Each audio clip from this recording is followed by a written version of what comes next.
Bismillahirrahmanirrahim. Assalamualaikum warahmatullahi wabarakatuh. Alhamdulillahi rabbil alamin. Wa sallallahu wasallam ala abdihi wa rasulih Muhammadin khatamil mursalin wa ala alihi wa sahbihi ajmain, amma ba'd. Saudara-saudariku, ikhwan wa akhwat, azani Allah wa iyyakum jami'an. Alhamdulillah, pada kesempatan kali ini kita akan kembali melanjutkan pelajaran kita di dalam pembahasan i'tikaf. Dan insya Allah pada kesempatan kali ini kita akan membahas beberapa permasalahan, yaitu yang pertama tentang batas minimal waktu i'tikaf. Kemudian yang kedua, kita akan membahas apa saja yang disunnahkan bagi orang yang beriktikaf. Kemudian permasalahan yang terakhir adalah pembatal-pembatal iktikaf.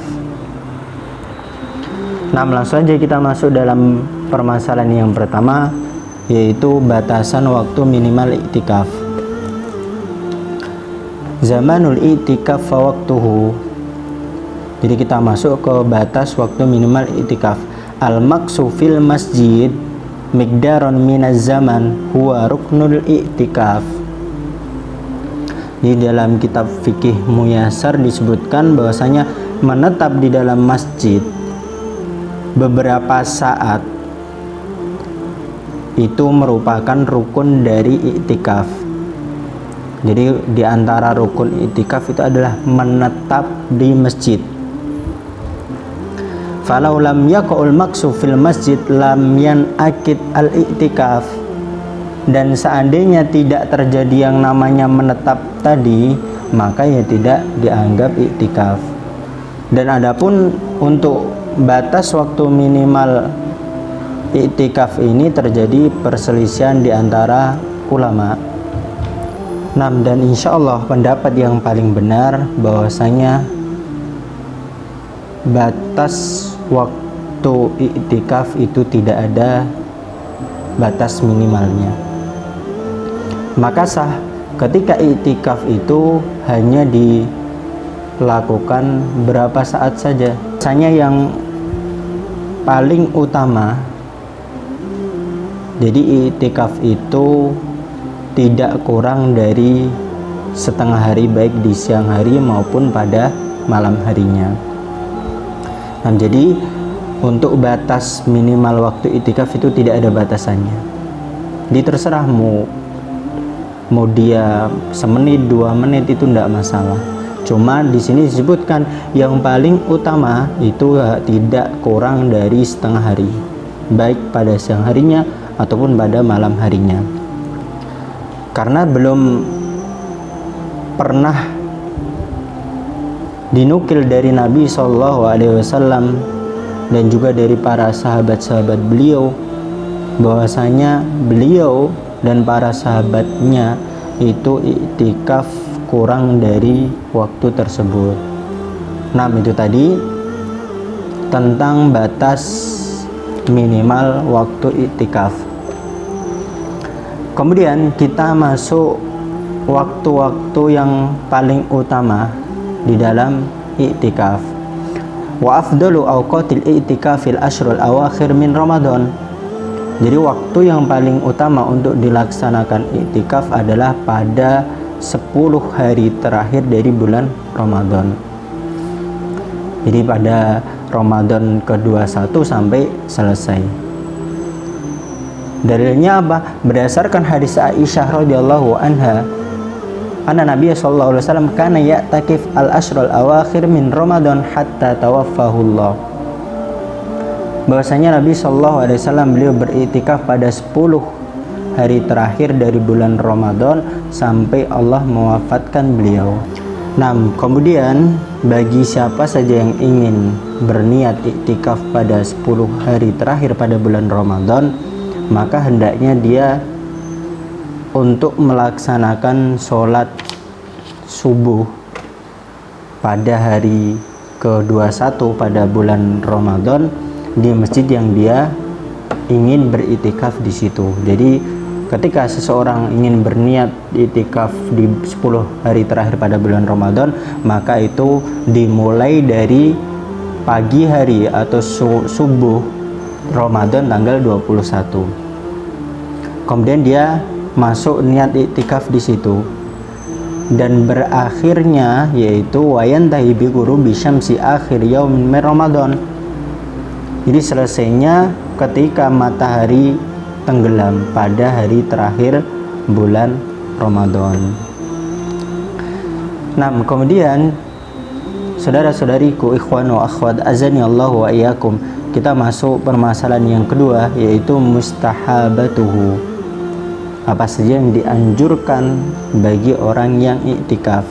Dan kita tahu bahwasanya tujuan dari iktikaf itu adalah agar seorang hamba itu bisa benar-benar mendekatkan diri kepada Allah Subhanahu wa taala, mendekatkan diri kepada Sang Penciptanya. Dan dengan iktikaf ini diharapkan bisa memutus keterkaitan duniawi. Maka dilihat dari tujuan dari iktikaf tersebut, disunnahkan bagi orang yang iktikaf itu menyibukkan dirinya untuk melakukan ibadah, banyak sholat, banyak zikir, banyak berdoa, banyak membaca Al-Quran, taubat, dan banyak membaca istighfar dan lain-lainnya, yang itu merupakan sebuah ketaatan yang dengannya seorang hamba bisa mendekatkan diri kepada Allah Subhanahu wa taala. Itu tadi yang dianjurkan bagi orang yang iktikaf. Kemudian apa saja yang dibolehkan bagi orang yang iktikaf? Wa yubahu lil mu'takif al-khuruj minal masjid lima la budda minhu.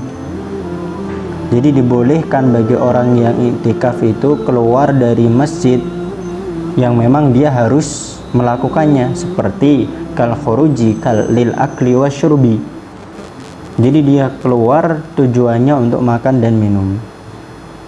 Apabila memang nggak ada orang yang mendatangkan makanan tersebut, nggak disiapkan di situ, maka dia boleh mencari makan meskipun harus keluar dari masjid.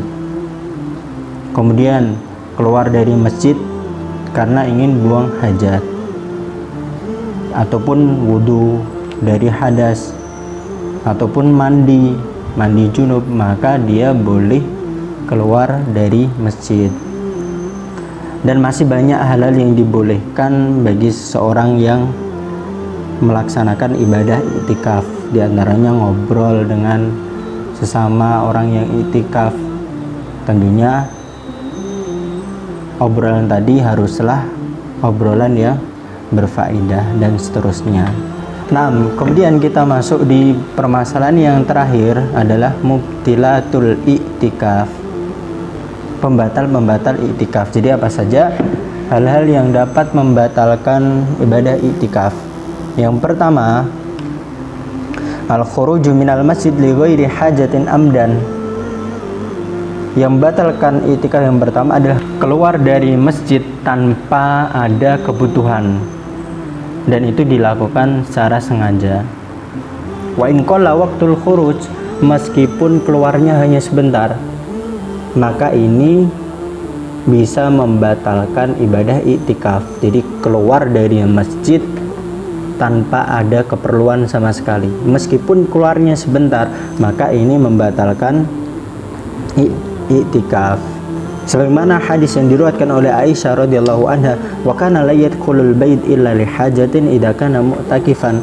Beliau menceritakan bahwasanya Nabi sallallahu alaihi wasallam tidak pernah masuk ke rumah kecuali kalau dia memang butuh, apabila beliau sedang beriktikaf.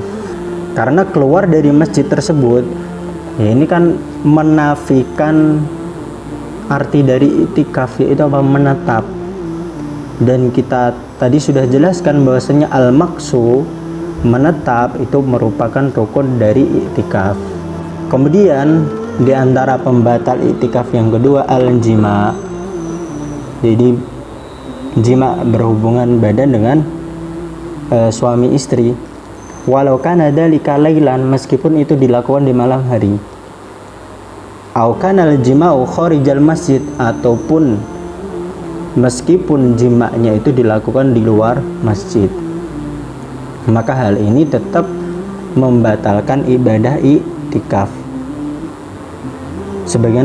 Sebagaimana Allah Subhanahu wa taala berfirman, wala tubashiruhunna wa antum aqifuna fil masajid, dan janganlah kalian campuri istri-istri kalian sedangkan kalian sedang i'tikaf di masjid.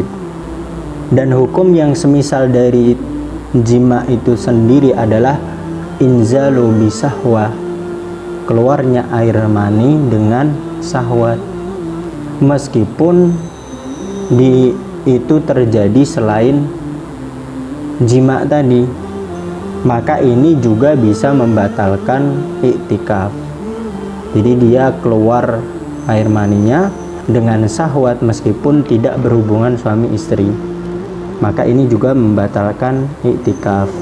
Kemudian pembatal yang ketiga, dhahabul akli fayufsidul i'tikaf bil jununi was sukri.